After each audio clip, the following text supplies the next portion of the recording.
Hi, so welcome back. So today we're going to be integrating secant cubed x dx. And so with this integral, you kind of have a bunch of different paths you can take, and I feel like the obvious is kind of noticing the tan squared identity, which is tan squared plus 1 equals secant squared. And so the thing is, if you do this, you're going to end up with tangent squared x plus 1 times secant, and that's kind of going to be confusing.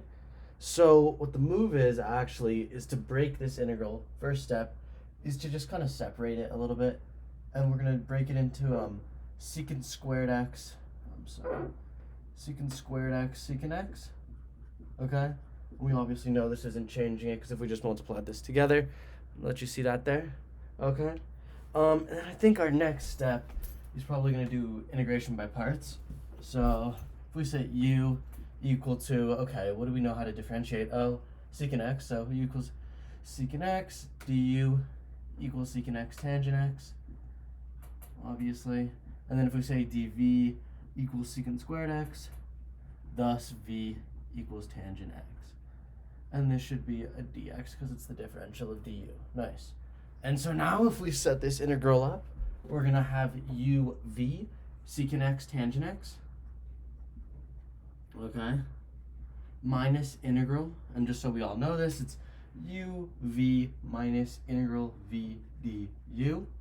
Okay, so now we're gonna have secant x tan x minus the integral of v du. So now we're gonna have tan squared x secant x. Okay, and so now we do see something here. We're like, okay, tan squared x, we know our tan squared identity here. Okay, so now we're gonna implement that. So we're gonna say this thus becomes secant x tangent x minus the integral of secant squared x minus 1 times secant x dx. Okay, once we distribute this in, we can see boom, boom. This is not now going to become, I'll do it actually down here. Make sure that's still in frame. Yep, secant x tangent x minus the integral of secant cubed x, and now we can see minus secant x. Okay, and we all know that this is all equal to integral of secant cubed x dx. So as we all know, the double repeater, we can see that, oh, we have secant cubed here, secant cubed here. We can add that to both sides, and then we're just gonna have a plus integral of secant. So I'm gonna do that now. So we can say that, I'm gonna just simplify it a little bit. Secant x tangent x, just using our additive property.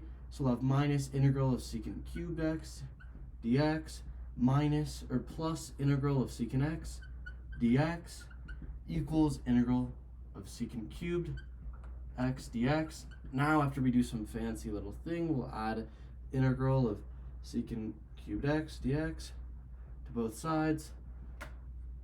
Okay, nice. Now we can see this is going to cancel, and we're just going to have integral of secant. Now, as we know, this is going to be natural log absolute value of tan x plus secant x. So now we're going to have secant x tan x minus, we're going to add this to both sides. Now we're just going to have this, so it's going to be plus, right? Let me clean this up. So now you're going to have secant x tangent x plus the natural log absolute value of tan x plus secant x, and sometimes you'll see it as secant x plus tan x, doesn't matter, same thing.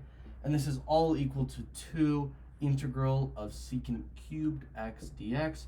Obviously divide both sides by 2, divide both sides by 2, slap on your plus c, and this is your answer.